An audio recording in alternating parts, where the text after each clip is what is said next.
Put yourself in position to win big on Kentucky Derby Day with the power of daily racing form. Visit shop.drf.com and get past performances, expert picks, betting strategies, clock reports, and more.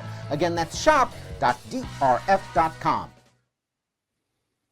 Dan Illman, Mike Beer, race number 7 on Kentucky Oaks Friday is also for 3-year-old fillies. $500,000 is the purse. These are for sprinters going 7/8 of a mile. It's the grade 2 8 bells. Before we take a look at the field, please subscribe to the Daily Racing Form YouTube channel for the latest DRF video content. Here's the field for the 8 bells. And while the big name 3-year-old fillies run later in the day in the Kentucky Oaks, those horses have a long way to go to match the speed figures earned by the brilliant Money's Gold, Mike.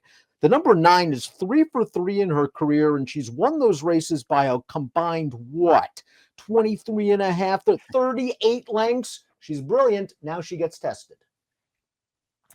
Yeah, I guess this is the toughest race of her life so far, Dan. We'll see how much that matters. She's not only really fast on speed figures, any one of her 3 starts so far is just way faster than anything anybody else in here has ever run, including a couple of triple-digit buyers there. Nobody else is buying above 90. We'll throw up the Timeform US pace projector. Money's Gold likes to rock and roll from the gate. She is expected to make the lead. Timeform US believes this pace could be fast. Red Carpet Ready, the number 6, is already a graded stakes winner at 7/8 of a mile. She does have some early speed. This is the kind of race where you're going to see horses that were on the Oaks Trail, might have found longer distances to be too far, and now they're going to cut back to a more appropriate distance. They might appreciate a fast pace up front. Yeah, there are several horses like that.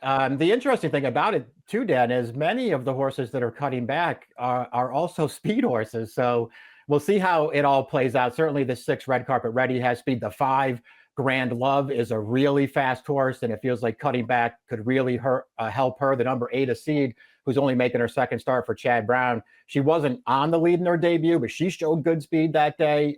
This pace could certainly be fast. We'll see how hard Money's Gold has to work.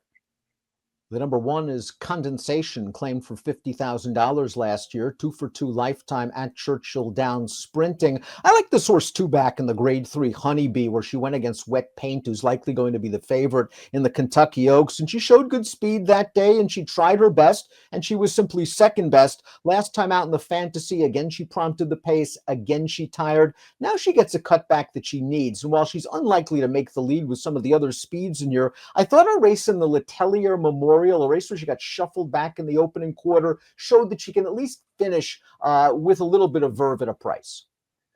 Yeah, we agree about that. I didn't love the trip that she pulled that day at Fairgrounds at the end of December. She won her prior 2 starts. They weren't the strongest fields in the world, but I did like the way that she won them. And I guess you could argue that she's improved in her recent starts. Then, even though those races are going longer, I actually like her cutting back. I think sprinting will really work for her. The question is she good enough to beat a field like this one? The number 2 is Sabra Tough. She's graded stakes place sprinting, and she ran 4th in her most recent start. That was the Breeders' Cup Juvenile Fillies. It was a race that did have a hot pace, and that helped a horse like Sabra Tough, a horse that doesn't have a lot of early speed. But she was in against the best 2-year-old fillies in the country. Wonder Wheel, while she hasn't progressed this year at 3, did come back to be stakes placed in her seasonal debut at Tampa with an 83 buyer. She's the kind of filly that's going to have to be ready off the layoff against a horse like Money's Gold, and she's going to need some pace. It's a tough spot off the layoff for her, for sure. She was underrated last year as a 2-year-old, and they ran her in all the tough spots after what I thought was a really nice debut win. And for the most part, she held her own against those better horses. I don't have any problem with her. I don't think it's going to be easy for her to win off the layoff, but she's another one. I don't mind them sprinting first start back. And I do think she has a lot of improvement in her somewhere. I don't know if we'll see it in this race. The number 3 is Olivia Twist. She won her first 3 races, including her one and only sprint start, her career debut, and then she tried Wet Paint in those 3 Kentucky Oaks preps at Oaklawn, and maybe Wet Paint's just a little bit too tough, and maybe that distance is a little too far. Here's the Fantasy last time out. She'll run 3rd. Condensation ran 4th. Olivia Twist looked like she was traveling very comfortably on the second turn, and she's in with a look at this at the 8th pole, and she's just going to flatten out, maybe in the manner of a horse that found this distance too far.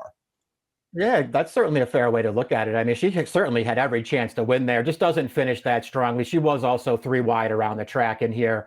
So maybe that had something to do with it. Another one, I don't mind her cutting back. I wonder if she's good enough to beat a field like this one, since they've moved her up into the tougher races for her last 3 starts. It hasn't actually gone all that well for her.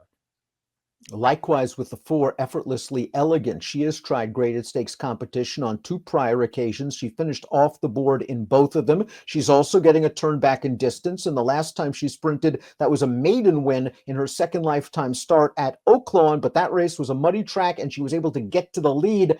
I still think she has to prove she's not a need the lead type, and I don't think she's getting the lead here. Yeah, it'll be interesting to see. I'll say this about her as far as her running style goes. And I do realize that when she broke her maiden, it was right on the lead. And she was on the lead last time, too. It was just no match in the Grade 1 Ashland. But she did not have the lead 2 starts back. I know it was only an allowance race. That was not an easy trip for her. She was blocked in the stretch. She basically had to bull her way through between horses, got bounced around, but still came through and won that race. I thought that was an underrated performance. And I loved her first 2 starts sprinting. She had a terrible trip in her career debut and still ran really well. And then I just thought she won. She broke her maiden super easy on that wet track. I like her cutting back. Grand Love, the number 5, is another horse that I think is really going to appreciate this shorter distance. She won her debut at Saratoga by open lengths with a big Beyer speed figure. Steve Asmussen ran her in 4 consecutive route races after that, and she ran well in some of them, a couple of stakes placings. But I think going into each and every one of those races, the question was always going to be distance. Now she's going to cut back. I think she's going to try to sit off the pace, although it's something that's a bit unfamiliar for her. Yeah, it is. They actually tried that too back in the Honeybee. They rated her, sort of sat in behind Condensation, who made the lead there, and she ran fine in that race. She's one of those horses, Dan, that when you, at least when I watch her races, especially the longer ones, she just does not seem like a horse who wants distance, even though she's a gun runner, Dan. She doesn't finish strongly in the longer races. I think cutting back is exactly what she wants. Now it's just about what kind of trip she can get here, because she might be a horse who wants the lead and she might not be able to get it here. The 6 is Red Carpet Ready. She won her first 3 starts very impressively. All those races were sprinting, including the Grade 3 Forward Gal, 2 starts back at Gulfstream. They stretched her out to a mile last time out in the Devona Dale, and I think going into that race, you were wondering, how far does Red Carpet Ready want to go? She was involved in a pretty hot pace, although so was the long shot winner, Dorth Vader. She got a little bit tired at the end. She gets the turn back and distance she needs. She likes to be forwardly placed. She has an aggressive rider in Luis Saez. Do you think they try to take the race to Money's Gold? Are they even fast enough to do so? Yeah, I don't know if they're even fast enough, but certainly I do think they will go forward in here, Dan. She was bad last time, but she clearly looked like a horse who did not want to go longer than sprint distances. She got super tired in the stretch there.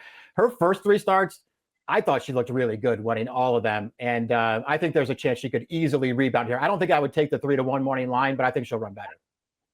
Positano Sunset, the number 7, got a little bit of a reboot last time out after failing to make a mark in both the Forward Gal and the Devona Dale at Gulfstream. She cut back to 6.5 furlongs at Keeneland, and she did some good things in this first level allowance race, Mike. She's sort of in behind horses. There's the seam, and Julian Leparoux is going to ease her out into the clear, and Positano Sunset does the rest. She did race with Lasix in this race for the first time. Of course, Lasix off in the graded stakes on Friday. Yeah, that's an interesting thing to point out. I like this performance from her. I don't think the horse that she had to gun down there was necessarily stopping. I think this horse came and got her at the end, like a horse who really appreciated the cutback and distance. She'll be somewhere off the pace here, Dan, and they might go fast in front of her. I think there's plenty to like here at a fair price. Chad Brown sends out Juddmonte Farm debut winner Exceed, the number 8. Let's watch her debut. This was a good performance, especially from a Beyer speed figure standpoint. An 84 Beyer going 3/4 of a mile. She was just off the pace in the early part. The rail is there for her. Exceed makes the lead. She finishes it off in very professional fashion. Yeah, I like this performance. She did get an overall good trip, but I thought she showed quality speed in here, got through on the inside. She's never letting this runner up into the race at the end here. I thought she won very easily with a solid speed figure. They're going to step her right up in class here. I won't be surprised when she runs well, but obviously she's in the same boat as just about everybody else, Dan, when you're talking about facing Money's Gold. Somebody's got to take a huge step forward or just hope that Money's Gold doesn't run as well as she has in her first 3 starts.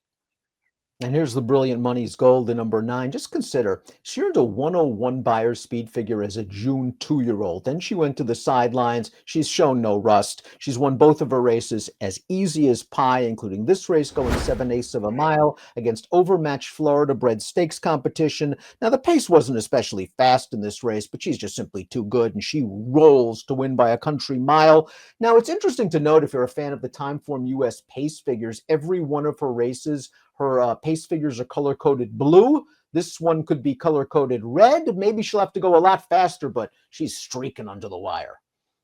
Yeah, certainly something that you have to concern yourself with. Maybe they just really take it to her early. And maybe these are just better horses, Dan. I mean, when you go back and watch that last one, at least IRAD in that race, they didn't just let her clear off. They made the lead up the inside, but they just let a horse sit to her outside all the way up the backstretch. And then Money's Gold just dispatched that horse like it was nothing and won for fun. I find it impossible to knock her, Dan. I get that this is a tougher race. She's perfectly drawn on the outside, and there's no telling how good she is. Top pick time for race 7 at Churchill Downs on Oaks Friday. It's the 8 Bells. Money's Gold, way the horse to beat. I've always had a little bit of a thing for Condensation. I needed her in the Honeybee at 21-1. She ran well against Wet Paint. Her last race was a little bit more disappointing. She's cutting back in distance. I think they take her back and make one run. Maybe she's more of a board play to sort of get up behind Money's Gold. She should be double digits on the tote. Money's Gold is your pick. And I'm kind of rooting for her. I'd like to see her be brilliant and just keep on rolling through the summer. Yeah, you want to see horses like this continue to be good. I'm with you on that. I just think she's going to be really hard to beat here, even with, I guess, some things that could be working against her, Dan. I don't want to bet a lot of money against her. My horse to use with her is the 4 Effortlessly Elegant. I like her cutting back. She can run from off the pace, and I think she's a little bit better than she looks on paper. Mike's going 9-4-6-7. I'm going 1-9-3-7, while realizing that Money's Gold is going to be very tough to beat in the 8 Bells.